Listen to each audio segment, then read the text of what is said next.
Bismillahirrahmanirrahim. Assalamualaikum warahmatullahi wabarakatuh. Allahumma shalli ala Muhammad wa ali Muhammad. Alhamdulillah kita bisa bertemu kembali dalam seri mata kuliah teologi kontemporer, dan pada saat ini, pada kesempatan kali ini kita akan memasuki pembahasan eskatologi Islam atau Ma'ad bagian pertama.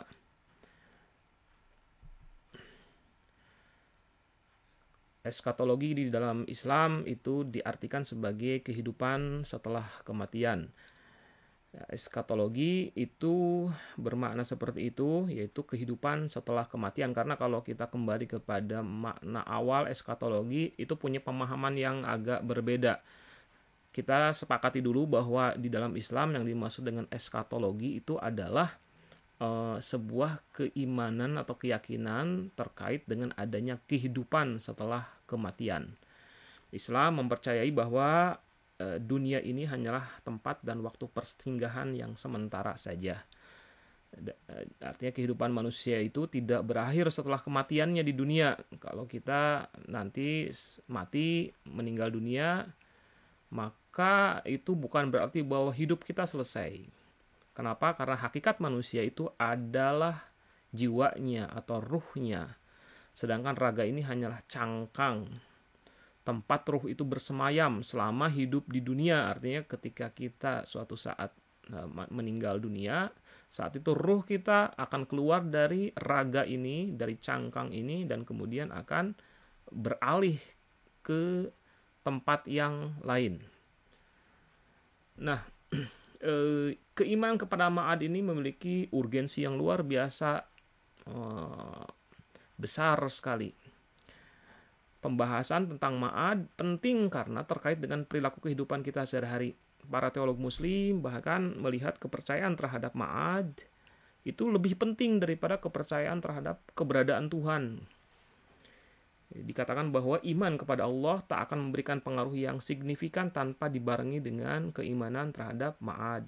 Di zaman dahulu pun, maksudnya di sini adalah zaman Rasulullah Shallallahu Alaihi Wasallam, orang-orang kafir itu percaya kepada adanya Tuhan. Sangat sulit sekali di zaman dahulu pun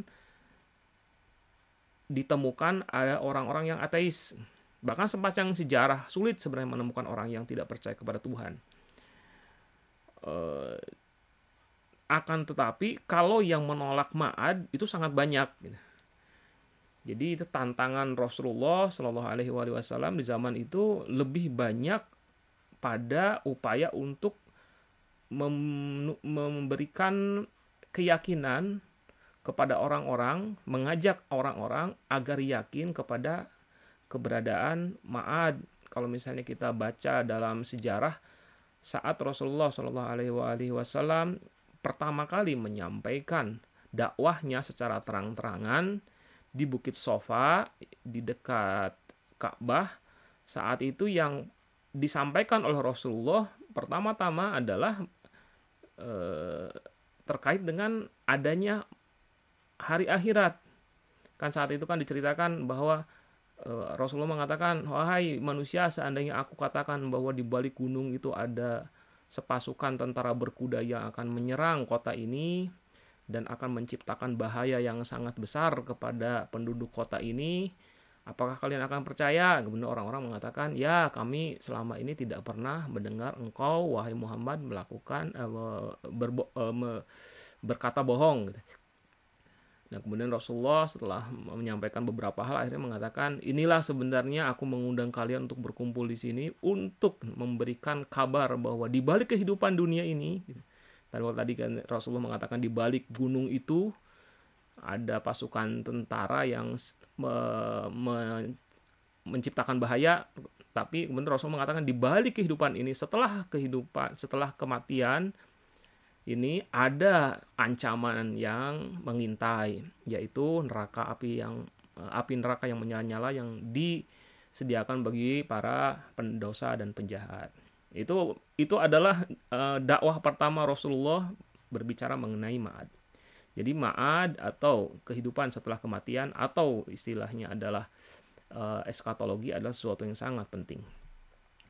Di dalam Al-Quran sendiri, frasa beriman kepada Allah hampir selalu bersanding dengan frasa beriman kepada hari akhir. Ini menunjukkan betapa sangat eratnya kedua pilar keimanan itu. Sangat jarang sekali kita menemukan ada kalimat misalnya man amana billah saja sudah. Man amana billah selalu bersanding dengan wal yaumil akhir, atau wa may yu'min billah, siapa yang beriman kepada Allah dan kepada hari akhir. Nah, pentingnya ma'ad juga terkait dengan pentingnya ma'ad itu kelihatan dari adanya perbedaan perilaku di antara orang yang menolak ma'ad dengan orang yang mempercayai ma'ad. Seorang yang tidak meyakini adanya kehidupan lain setelah kematiannya itu pasti hanya akan memusatkan perhatiannya hanya kepada kehidupan di dunia ini. Ya, dia akan menganggap bahwa ukuran keberhasilan dan kebahagiaan hidupnya itu hanya terbatas pada apa yang bisa dicapai di dunia. Sudah, yang dilakukan oleh apa yang harus kita lakukan dalam hidup ini hanya sebatas bagaimana caranya supaya kita punya rumah yang indah, bisa harta yang banyak, kedudukan yang tinggi, dan hal-hal duniawiyah lainnya. Dan orang tersebut tentu tidak akan memikirkan tentang nanti kalau setelah mati gimana ya? Nah, kenapa tidak mikir? Nggak ada, karena bagi mereka nggak ada yang namanya kehidupan setelah kematian. Ya, jelas sekali seperti begitu. Sementara itu, di sisi lain, seandainya ada orang hal yang sama, hal yang berbeda berlaku pada orang yang memiliki keyakinan terhadap ma'ad. Berbeda dengan orang yang meyakini bahwa hari akhir itu ada, orang tersebut pasti akan menata kehidupannya tidak hanya dalam rangka mengejar kehidupan dunianya, melainkan juga kehidupan akhiratnya. Dia akan berpikir, yaitu seperti di sini ya, ada liang lahat, suatu saat yang akan terjadi adalah hanya dirinya dan juga hanya amalannya. Ini adalah bangunan-bangunan yang terkait dengan ma'ad ini, terkait dengan adanya kehidupan setelah kematian. Orang-orang muslim beribadah di masjid, kemudian yang lain beribadah di tempat-tempat ibadah yang berbeda-beda, tapi mereka semuanya meyakini adanya kehidupan setelah kematian.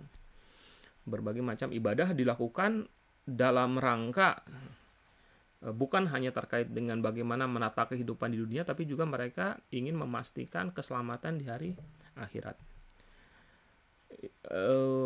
Ma'ad juga, kepercayaan terhadap ma'ad itu memiliki efek yang sangat dahsyat, yang sangat berbeda, yang sangat signifikan terhadap kehidupan kita. Ada motivasi-motivasi aktivitas hidup yang memang betul-betul itu digerakkan oleh kepercayaan kepada hari akhir itu. Misalnya anak punya anak gitu, ini dihubungkannya dengan hari akhir, dengan hari akhirat. Ada hadis yang sangat terkenal ya, yang mengatakan idza mata ibnu Adam, jika seorang anak Adam meninggal dunia, in qata'a amaluhu illa min thalath, terputuslah amalannya kecuali 3 perkara. Yang satu adalah sedekah jariah, kemudian ilmu yuntafa'u bih, ilmu yang bermanfaat, dan doa anak yang soleh, waladun soleh yad'ulah. Ini adalah dari kepercayaan terhadap hal ini, bahwa ada kehidupan setelah kematian, dan pada saat ketika kita dibangkitkan lagi di hari akhirat itu, kita nanti akan diadilinya dengan cara melihat catatan amalan perbuatan kita, dan catatan amalan perbuatan kita ini itu sebenarnya selesai setelah kita mati. Akan tetapi ada 3 hal, berdasarkan hadis ini ya, ada 3 hal yang masih akan terus memungkinkan catatan amalan kita ini terus berubah dan bertambah, catatan kebaikan amalan kita. Apa itu? 1, sedekah jariah, orang yang misalnya bersedekah ke masjid. Ini kita tidak membahas betul atau tidaknya hadis ini ya, kita membahas tentang bagaimana efek yang ditimbulkan oleh orang yang percaya kepada hadis ini. Ada orang bersedekah di masjid, yakin itu bahwa kalau kita bersedekah ke masjid, ikut mendirikan masjid, maka siapapun juga yang sholat di masjid itu maka orang tersebut akan mendapatkan pahala yang orang yang sholat itu, tapi juga pahala yang sama juga akan mengalir kepada orang yang memfasilitasi atau membangun masjid itu, sehingga orang tersebut bisa sholat di masjid. Kemudian juga percaya bahwa ilmu yang bermanfaat itu adalah sesuatu yang akan terus mengalir walau pahalanya kepada orang yang menyampaikan ilmu. Ya misalnya, kalau misalnya saya percaya kepada hadis ini, maka saya ketika menyampaikan ilmu dan kemudian ilmu tersebut memberikan pencerahan kepada orang yang mendapatkan ilmu dari saya, maka ketika saya sudah meninggal dunia, maka orang yang saya ajari ilmu itu ketika dia mengamalkan ilmunya, maka pahalanya juga akan mengalir kepada saya. Misalnya saya mengajar Al-Quran, maka yang saya ajari Al-Quran itu sepanjang dia membaca Al-Quran dan dia dapat pahala dari bacaan Al-Qurannya itu, maka pahala yang sama akan mengalir juga kepada saya walaupun saya sudah mati. Yang ketiga, ada doa anak yang soleh. Nah, ini yang menjadi temanya di sini ya. Anakmu adalah investasi akhiratmu. Jadi kita harus mendidik anak kita dengan cara terbaik sehingga dia menjadi anak yang soleh. Sehingga doa-doanya itu pasti akan diijabah oleh Allah dan kemudian pahalanya akan mengalir kepada orang tua yang telah mendidik anak tersebut. Nah, ini 3 hal saja. Kalau di hadis-hadis yang lain kan disebutkan ada beberapa hal yang lainnya ya. Ini 3 hal ini saja ketika dipercayai oleh seseorang, apalagi dipercayai oleh sekelompok orang, ini luar biasa, itu menggerakkan banyak hal dalam kehidupan sosial, bahkan menggerakkan banyak hal dalam kehidupan politik. Sedekah jariah, nah itu kan orang akan berlomba-lomba bikin masjid, bikin tempat ibadah, bikin yayasan, bikin apapun juga yang di sananya bisa menjadi tempat dilaksanakannya pengabdian kepada Tuhan. Ilmu yang bermanfaat, itu banyak sekali orang-orang yang melakukan kegiatan aktivitas belajar mengajar, mendirikan tempat-tempat pendidikan agama ya, yang ada hubungannya dengan agama, itu didasarkan kepada keyakinan ini. Kemudian doa anak yang soleh, itu nanti akan banyak sekali bagaimana itu ya, anak yang soleh, bagaimana cara mendidik anak yang soleh, itu juga menggerakkan banyak hal dalam kehidupan kita. Jadi betapa aktivitas hidup ini menjadi sangat beragam, menjadi sangat dinamis pada orang-orang yang memiliki keyakinan terhadap hari akhir. Ini juga kalau misalnya begini, itu juga menciptakan paradigma hidup yang namanya keyakinan terhadap hari akhir itu. Jadi keyakinan hari akhir itu bisa menjadi paradigma untuk setiap aktivitas yang kita lakukan. Paradigma itu adalah alasan paling atas, paling luhur dari apa yang menjadi aktivitas kita. Aktivitas yang sederhana, misalnya ini pertanyaannya, apa fungsi air putih bagi Anda? Air putih itu untuk minum. Kemudian apa pentingnya minum bagi Anda? Untuk menjaga kesehatan. Apa pentingnya kesehatan bagi Anda? Supaya bisa beraktivitas. Apa pentingnya beraktivitas? Itu adalah pengabdian kepada Tuhan misalnya. Apa pentingnya pengabdian kepada Tuhan? Pengabdian kepada Tuhan akan memberikan jaminan keselamatan di hari akhir. Oh, berarti ini ada sesuatu di ujung sana gitu, yang menjadi atau yang sesuatu di ujung sana dan paling atas posisinya yang menjadi dasar penggerak dari aktivitas-aktivitas paling kecil yang kita lakukan. Kalau misalnya saya ditanya, kenapa Anda mengajar? Apa profesi Anda? Saya jawab mengajar. Mengapa Anda mengajar? Karena saya dengan mengajar ini saya memberikan ilmu gitu. Kenapa Anda memberikan ilmu? Apa pentingnya memberikan ilmu kepada orang lain? Saya percaya bahwa saya akan mati dan setelah kematian saya, maka amalan saya, catatan amalan saya masih sangat terbuka untuk bertambah ketika orang yang saya ajari ilmu itu mengamalkan ilmunya. Nah, itu paradigma hidup yang terkait dengan kepercayaan terhadap hari akhir. Demikian juga dengan misal bahkan sampai kalau misalnya ke filsafat, ke filsafat ini sangat berhubungan. Salah satu diskursus filsafat itu kan terkait dengan HAM misalnya kan. Diskursus HAM selalu diawali dengan pertanyaan hal apa saja yang menjadi hak asasi manusia. Nah, kedua kelompok yang berbeda pandangan mengenai eskatologi, mengenai ma'ad ini, pasti akan berikan jawaban yang berbeda. Orang-orang materialis, sekuleris yang tidak percaya, tidak meyakini adanya hari akhir, itu akan menyampaikan hal-hal yang terkait dengan kepentingan hidup di dunia sebagai HAM mereka. Ya, di sini ada LGBT rights, human rights. Ini ada di Amnesty International ini. Ini munculnya dari mana ini? Ini munculnya dari orang-orang yang tidak meyakini adanya kehidupan setelah kematian. Yang mereka pikirkan yang menjadi hak setiap orang itu, hal yang paling mendasar dari setiap orang itu adalah segala hal yang terkait dengan kehidupan dunia saja. Persetan dengan yang namanya kehidupan setelah kematian, karena memang mereka tidak percaya pada kehidupan setelah kematian itu. Mereka tidak percaya bahwa LGBT ini jangan-jangan ada hubungannya dengan nanti di akhirat. Enggak ada. Mereka tidak percaya dengan itu. Maka bagi mereka hak asasi itu di peringkat 1, 2, 3, 4, 5 itu semuanya terkait dengan kehidupan dunia.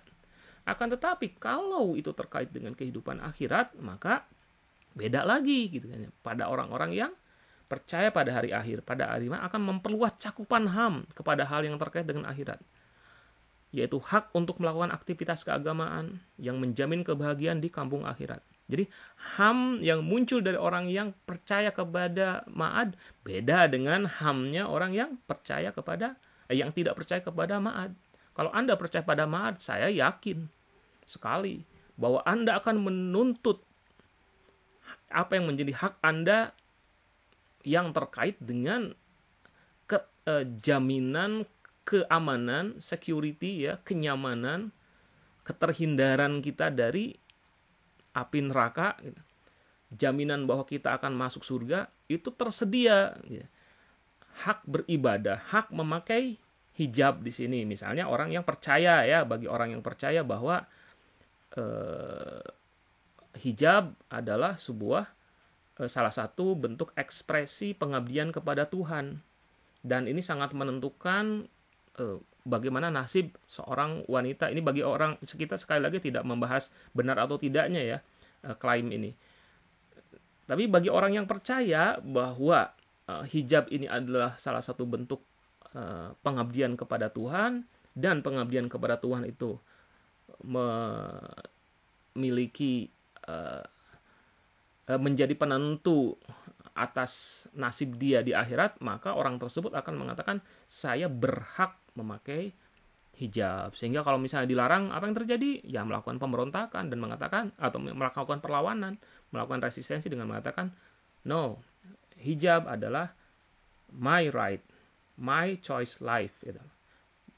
My right, my choice, and my life.